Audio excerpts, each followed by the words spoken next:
Bonjour Romain. Bonjour Eric. Alors, nous sommes chez vous, chez Arc Industries, à Voiron. L'histoire de cette entreprise, elle est liée à vous, à une histoire aussi très personnelle d'un jeune cadre qui a racheté un atelier. Racontez-nous un petit peu. Alors elle est effectivement liée à moi, cette histoire, mais que depuis 2016. En fait, l'entreprise a été créée en 1980 par Jean-Pierre Argout. Arc Industries, ça voulait dire Argout Chaudronnerie. Et quand j'ai racheté en 2016, en fait, on l'a transformé de Arc SA en Arc Industries pour donner l'idée d'un développement autour des services et des services notamment de supply chain à partir du métier de la tôlerie industrielle. Alors, vous étiez, vous êtes Gazza, vous étiez jeune cadre prometteur, et du jour au lendemain, vous décidez de racheter une boîte, quoi.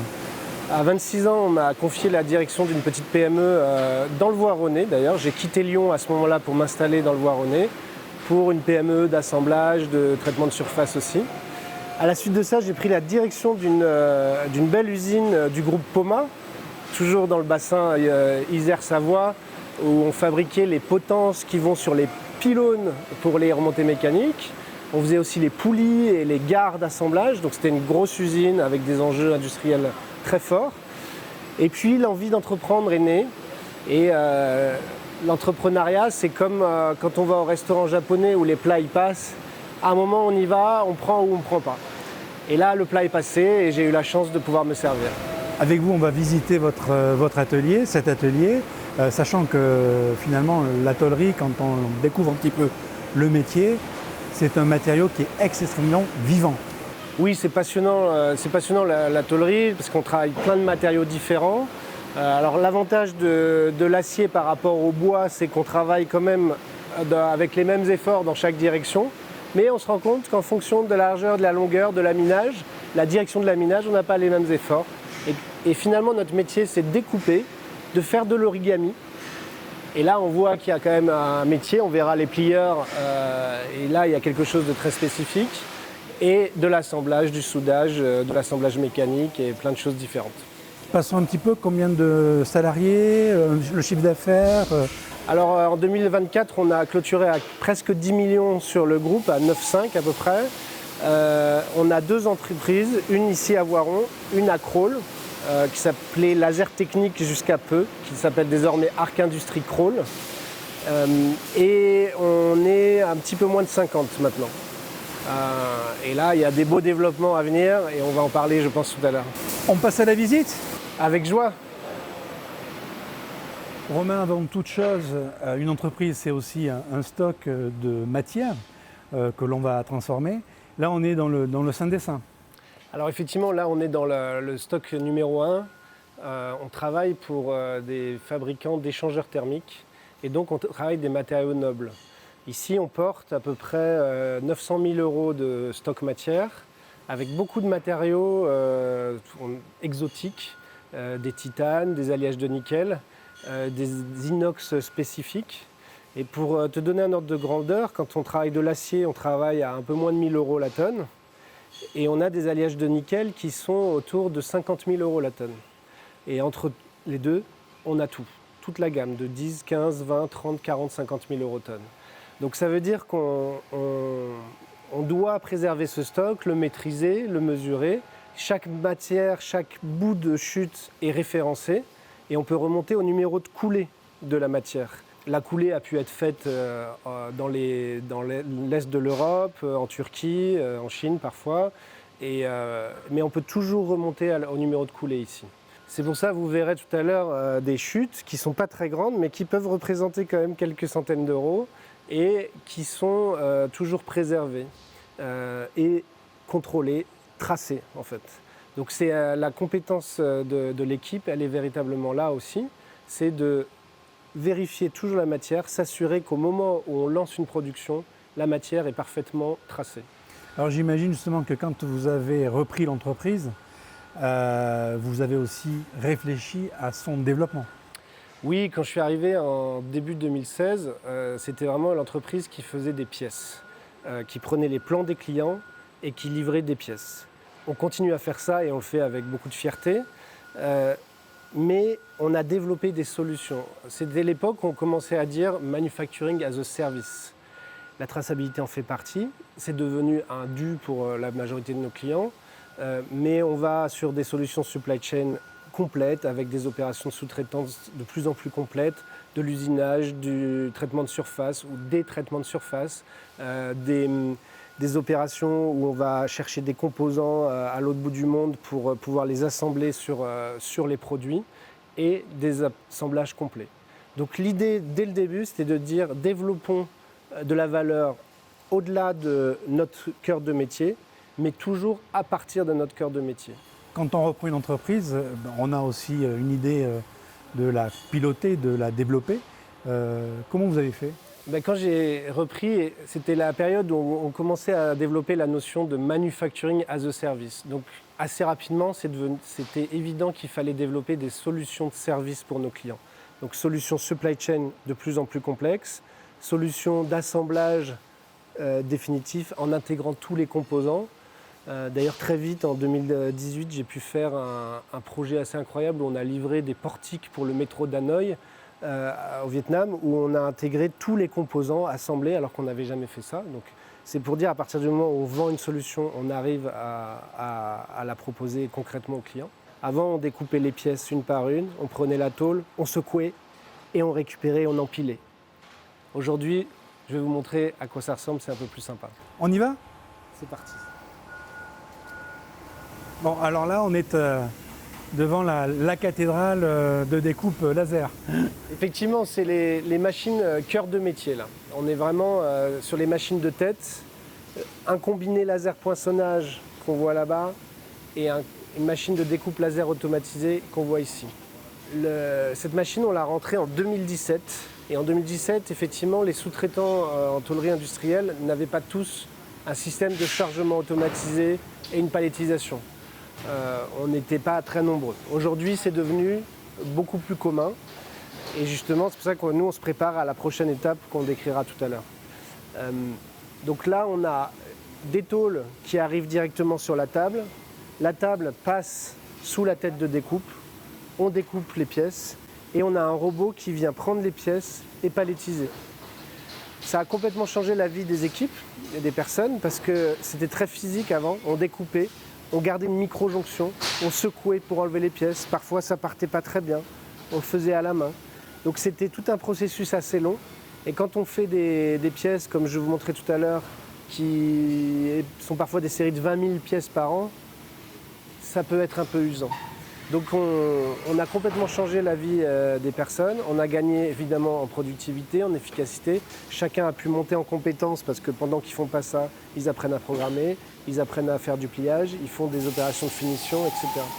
Donc l'automatisation, on se rend compte que ça nous permet non seulement d'être plus productifs, mais aussi d'offrir des perspectives à des gens qui, au démarrage, n'ont pas forcément énormément de formation et qui apprennent et qui deviennent après experts de leur métier. Là, je vois que vous avez un robot, un commerci, un robot soudeur. Exactement. Alors, ce qui est amusant, c'est que le soudage robotisé, c'est présent chez Arc depuis 1988. Mon prédécesseur avait investi très tôt et nous, on a renouvelé évidemment le parc avec Commercy, qui est un fabricant français. Et on a une grande fiabilité avec ces robots. Ça nous permet de souder beaucoup de pièces métalliques, plutôt de l'acier. On travaille peu les inox sur ce robot.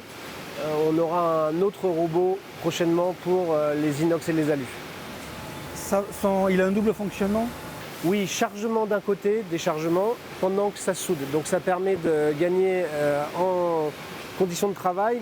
Les opérateurs ne sont pas soumis aux fumées de soudage. Et donc on charge et décharge d'un côté pendant que ça soude. Et ça permet d'avoir des cycles extrêmement performants. On passe au pliage alors ? Avec plaisir. Alors là, on est dans le pur classicisme de chez Hamada en termes de plieuse. Tout à fait. La plieuse type qui a quelques années, comme on peut le voir, celle-là elle date de 2003, toujours performante. C'est vraiment le métier où on passe de la pièce à plat à la pièce en 3 dimensions. C'est pour ça que je parle d'origami. Dit comme ça peut paraître simpliste. La réalité, c'est que c'est un métier complexe, un métier de savoir-faire. On vient calculer des développés de pièces pour pouvoir bien découper aux bonnes dimensions. Et ensuite, on construit les bonnes gammes de pliage pour réaliser les pièces. Alors, on est de très nombreux tauliers à le faire, mais ça reste notre cœur de métier et il y a une certaine fierté, pour ma part, une certaine affinité à voir cette transformation d'une pièce à plat en pièce en 3 dimensions. Alors là, c'est pour un client historique. Alors oui, ce sont des pièces qui vont dans notre métier historique qui est l'environnement. Donc on fait des pièces pour les fabricants de bacs, on appelle ça des bacs, des poubelles, et on fabrique des renforts de fond qui vont être installés sous les poubelles pour pouvoir ensuite les accrocher entre elles avec des petits monts d'attelage qu'on fabrique aussi. C'est beaucoup utilisé dans les grandes industries où on a des petits trains qui se baladent dans les usines avec les poubelles pour aller les vider. Donc c'est la pièce qu'on fabrique le plus chaque année. On en fait à peu près 25 000 par an. 25 000 par an. Ce qui en fait combien par jour? On a des lots de 400 pièces qu'on peut faire en 24 heures, effectivement. Alors, il y a ce pliage-là, mais vous avez aussi la chance de faire du panotage. Alors oui, mais même avant le panotage, on a d'autres plieuses. Et c'est un parc qu'on va renouveler dans la nouvelle usine et on va homogénéiser. Là, aujourd'hui, les programmes de pliage sont faits sur la commande numérique. Demain, ils seront faits au niveau des méthodes, améliorés par les experts au pliage, mais ils seront faits à distance et on va gagner énormément de temps pour toutes les petites séries. Par contre, pour affiner, on a toujours besoin des experts et des opérateurs qui sont devant les machines. Effectivement, on a investi il y a 2 ans dans du pliage automatisé, du panotage, qui permet de faire, comme son nom l'indique, des panneaux, donc des grands formats de tôle avec des bords relevés, des armoires, des portes d'armoires, des choses comme ça. Et c'est vraiment une transformation du métier. C'est une machine qui existe depuis 20-25 ans et qui ont complètement bouleversé le métier du pliage. On va la voir. C'est parti. Nous sommes, Romain, devant la panoteuse. Elodie, directrice de l'usine, vient de nous rejoindre. Alors, cette panoteuse, elle marche comment? Alors, c'est du pliage automatisé. On a juste à positionner ce qu'on appelle le flanc, donc la pièce à plat, que Cyril est en train d'installer. Et au lieu d'avoir du pliage en l'air, où on a toute la pièce qui va suivre le V de pliage, on a un système qui cale la pièce à plat et des couteaux qui viennent faire le pli de l'autre côté. Et ce système-là permet d'avoir une efficacité inouïe sur des plis complexes, sur des plis écrasés, sur des contre-plis. Et ça nous a permis de toucher des nouveaux marchés, notamment les marchés de la ventilation, pour alléger nos clients sur ce type de produit. Donc de la tôle fine, avec des plis jusqu'à 200 mm de hauteur. Alors c'est non seulement une innovation, mais c'est aussi une innovation RH. Alors effectivement, grâce à ces machines automatisées, que ce soit ici au pliage ou au soudage robotisé, avec Elodie, on avait engagé depuis quelques années un partenariat avec l'ESAT de Voiron, donc l'entreprise qui permet à des personnes en situation de handicap de travailler. Et puis, ce partenariat se développant, on a eu la chance d'accueillir Cyril, qui nous a rejoint il y a 3 ans maintenant. D'abord 1 jour par semaine, puis 2 jours. Et là, depuis la semaine dernière, il entame un cycle à 3 jours par semaine dans notre entreprise. Donc pour faire ce type de métier, beaucoup autour du pliage, mais on a aussi des besoins sur de l'assemblage, sur des opérations de finition, et il est très disponible pour apprendre énormément de choses. Et il a été accompagné par Laurent, qu'on a dû apercevoir tout à l'heure, qui est un petit peu son tuteur dans l'entreprise, qui le forme sur chaque étape. On prend du temps, parce que Cyril a besoin d'un tout petit peu plus de temps, mais il a une vraie autonomie, une fois qu'il a compris, il fonctionne et extrêmement bien. Et il a souvent des productivités meilleures que certains d'entre nous. Tout à l'heure, finalement, on a parlé d'un garçon qui avait une vision pour son entreprise. On n'a pas encore réellement parlé de la vision RH, justement, que vous avez. Elle est un petit peu différente des organisations pyramidales. Oui, effectivement, moi j'ai entrepris pour avoir une sensation de liberté. Et parce que c'était quelque chose à laquelle j'aspirais quand j'étais salarié. Et c'était il y a 10 ans, un moment où tous les modèles d'entreprises libérées, d'entreprises opales, ces modèles-là explosaient. Et avec Elodie, on a été un petit peu dans les mêmes centres de formation de management. Et on se rejoint énormément là-dessus. Donc c'est un modèle d'entreprise avec beaucoup d'autonomie. On donne un cadre et dans le cadre, chacun s'épanouit comme il le souhaite. Donc effectivement, on a des salariés qui disent « je fais ce que je veux dans l'entreprise ». La réalité, c'est qu'ils font ce qu'ils veulent dans le cadre qu'on leur a confié. Donc il y a une grande autonomie dans les décisions et on développe ce qu'on appelle la subsidiarité. La subsidiarité, c'est permettre à chacun de prendre la décision là où elle a l'impact. Et que toutes les personnes qui subissent l'impact de la décision sont impliquées ou concertées pour les décisions concernées. Élodie, vous complétez ce que disait Romain ? Pour compléter ce que disait Romain sur notre système de management et ce que ça peut apporter vis-à-vis des clients, moi je pense que ce système de management permet aux collaborateurs vraiment de s'intéresser aux clients. Ils ont vraiment cette envie de satisfaire le client, ils sont ouverts à la discussion avec eux, ils savent qu'ils vont pouvoir l'aider, l'accompagner dans son projet. Et je pense que vis-à-vis des clients, ça fait malgré tout une différence, même si ça n'aide pas à transformer une commande. En tout cas, ça aide à ce que le client se sente réellement écouté, accompagné et voit que vraiment toute l'usine participe à son projet. Merci Élodie.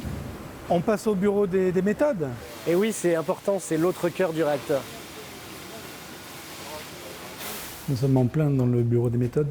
Bureau méthode, on a aussi une partie de l'ADV et le management de la qualité. Moi, tout le monde n'est pas là aujourd'hui. Mais effectivement, je disais cœur du réacteur parce que c'est ici que l'analyse technique va être faite pour pouvoir envoyer en production.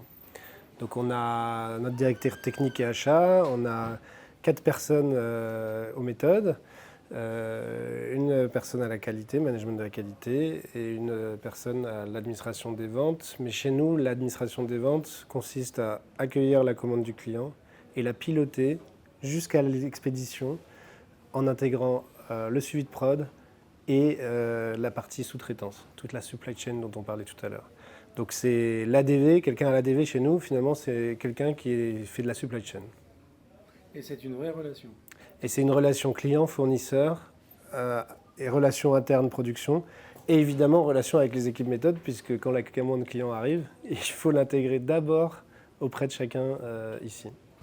Alors sinon, comment se passe un petit peu justement la relation vous démarchez, vous avez des clients qui viennent vous voir en disant tiens j'ai une idée de produit.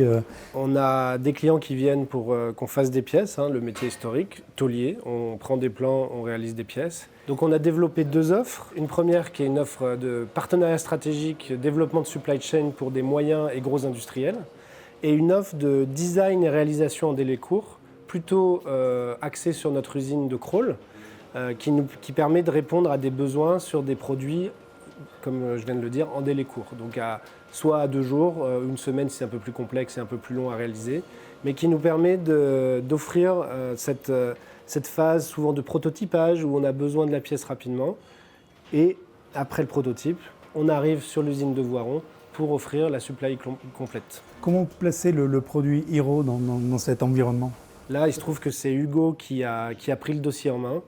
Et il a réalisé les pièces, il a aidé au design des produits pour que ça soit plus industriel. Et aujourd'hui, on a des beaux produits avec Hero. Donc c'est le métier, ça, en fait, pour répondre à la question, c'est le métier de chaque personne aux méthodes qui rentre en relation avec les clients sur la partie technique. Donc chacun des techniciens et ingénieurs méthodes ici rentre en relation avec le client pour comprendre, analyser le besoin, le transformer en produit industriel et industrialisable pour le produire ensuite. Quels sont les développements de Dark Industries ? Alors l'atelier et les bureaux sont un peu petits, effectivement. C'est la crise du logement, c'est la crise du logement sur le parking aussi. Les tôles, on ne sait plus très bien où les mettre. Et effectivement, c'est un vrai sujet. Et ça fait quelques années que j'ai démarré la recherche de terrain pour construire une nouvelle usine.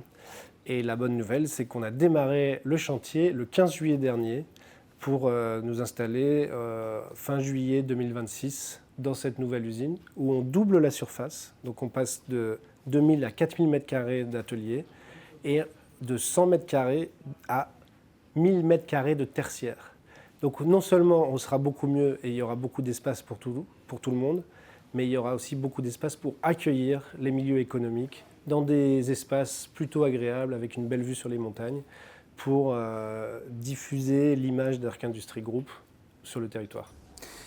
Vous avez aussi pensé totalement le flux, évidemment, puisque c'est une nouvelle usine. Un casse-tête? Alors, c'est pas encore complètement finalisé et l'équipe qu'on vient de voir ici a une grosse mission cette année, c'est effectivement de définir les meilleurs emplacements pour chaque machine. Dans cette usine, on investit à peu près 7 millions d'euros pour la construction et le terrain et 5 millions d'euros de machines. Donc les machines sont commandées. On a déterminé la position des machines de tête, donc un gros stocker de tôle avec des machines laser connectées. Donc on n'aura plus ce magasin de tôle qu'on a vu tout à l'heure avec des tôles sur palette. Elles seront dans un stocker automatisé, amenées automatiquement sur les machines de découpe. Et on n'aura plus qu'à récupérer les pièces et les emmener sur les opérations de pliage, d'assemblage qui seront autour. Et chaque opération, évidemment, aura beaucoup plus d'espace pour être réalisée. Aujourd'hui, c'est vrai que c'est non seulement serré, mais ça devient du coup dangereux.